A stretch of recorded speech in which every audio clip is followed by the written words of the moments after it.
إذا زهقتوا من لف السمبوسة تعالوا أحكي لكم شو نعمل فيها. أول إشي عندي هون تقريبا كمية منيحة من السمبوسة، ربع، نقسمهم أنصاص بهذا الشكل ونخليهم على جنب. نبدأ على طول نجهز الحشوة، بتنفع بلحمة وبتنفع بدجاج، بس بحكي لكم باللحمة بتكون أطيب. بمقلاة على النار فيها زيت، بنحمي الزيت وبعدها بنضيف البصل بعد ما قاطعينه بهذا الحجم، بندبله حتى يدبل معي. بعدها بنضيف كمان توم مبشور أو مفروم ناعم. بعدها بنضيف كمان ربع كيلو من اللحمة المفرومة، ربع كيلو كافي لهاي الوصفة. بنحرك كتير منيح حتى توصل معي اللحمة لهذا اللون، خلاص هيك بتكون تقريبا استوت نص الاستواء. بنضيف بعدها الفلفل الملون الأخضر والأحمر، وإذا الأصفر بتوفر عندكم كمان بتضيفوه، بيعطي نكهة ولون طيب لهالأكلة. بنحرك كتير منيح مع بعض حتى تبدأ تدبل معكم الخضار. وآخر إشي بنضيف بندورة مفرومة ناعم وكمان ملعقة من صلصة الطماطم.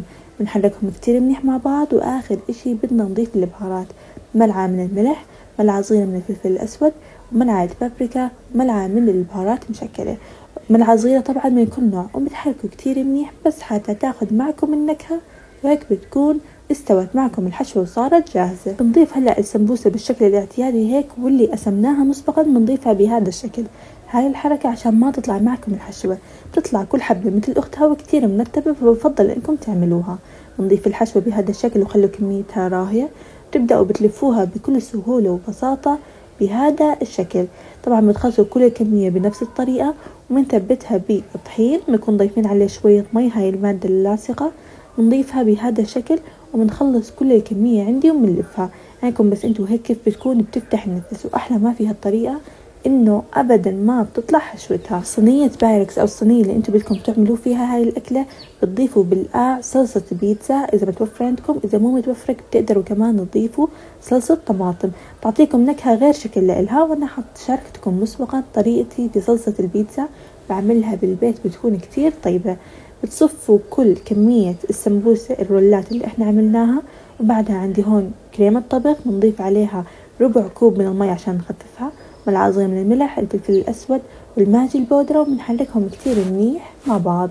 هلأ بكل سهولة وبساطة كمان بضيفهم فوق السمبوسة رولات بهذا الشكل.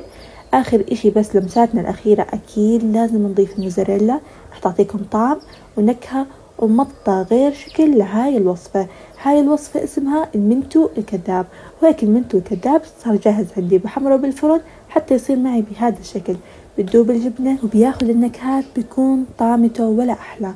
هايكم بس انتو على المنظر كيف بيفتح النفس، وفعليا ريحته ونكهته ولا أحلى من صواني السمبوسة المميزة بالنسبة لإلي. أكيد كنا زهقنا من لف السمبوسة العادي، كل حشوات السمبوسة جربناها، لازم تجربوا هاي الأكلة لأنها رح تعجبكم كتير. والأحلى بتنفع بلحمة وبتنفع بدجاج، فأنتوا اختاروا شو ما بتحبوا واعملوها. ولا تنسوا تدعموني أكيد بلايك وكومنت ومتابعة للصفحة ليوصلكم كل جديد أنا بقدمه.